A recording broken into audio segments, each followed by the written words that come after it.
parents support the development of a sense of awe in their children? Huge challenge that I've been challenged with. I'm sure you've been challenged with it.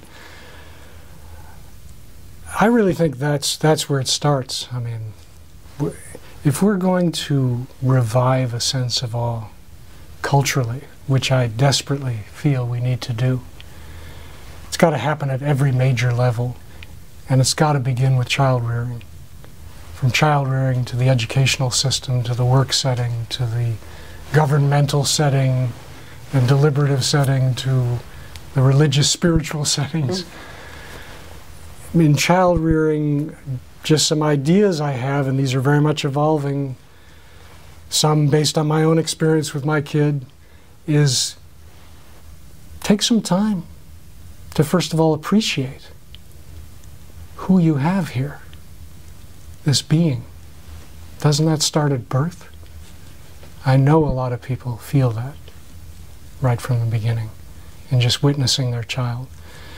And to convey that energy, not so much even through words, but that feeling to your kid, that this is a miracle, and that you've been selected. We've all been chosen to be here. I'm not saying who or what chose us, but we have been chosen. Isn't that incredible in itself? I mean, no matter what else you make of the universe, how do you get around that? That's the beginning. That's the beginning of esteem, of self-esteem.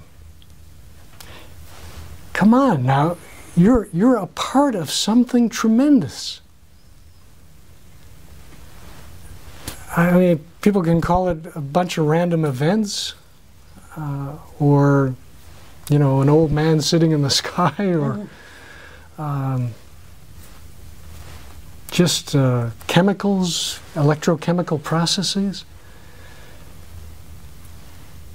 But none of that really is able to capture all that's out there, right? I mean, we always can ask the question of, and then what? What was before the Big Bang? What are we headed toward?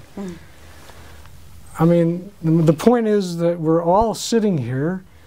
We think we're sitting here on a floor and just talking to each other, but we're sitting on a floor that's connected to a ball that's whirling around the sun at 67,000 miles per hour, you know, that's nested in a galaxy that's moving through the universe at 1 million miles per hour to a destination that's completely unknown, from an origin that's completely unknown. Isn't that fantastic in some way? I mean, that raises my esteem just reflecting on that in some way. I'm a part of all that. You're a part of it. We're all a part of that. That's the beginning of healthy psychology, is to recognize that. And yes, we're food for worms at the same time. And we're decaying as we're participating in this adventure, beginning of all. How to hold that or enable that sensibility around your children, that you can appreciate, you can acknowledge their pain, their suffering, their sense of the tragic, which is bound to happen, happens probably from the beginning of birth, where the kid's ejected from the womb. You can acknowledge that right along with acknowledging their wondrous participation in being, in existence.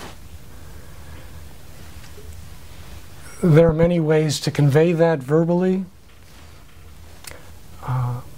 I believe that that's a kind of stance that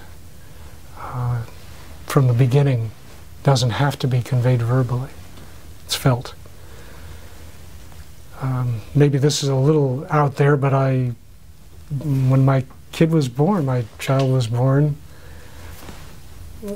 a day after I picked him up and I held him to the window of the hospital, showed him the city, and did my own kind of ritual, I guess you could say. I mean, very informal, basically sharing the sense of wonder and amazement and his welcoming to the world and being a part of all this.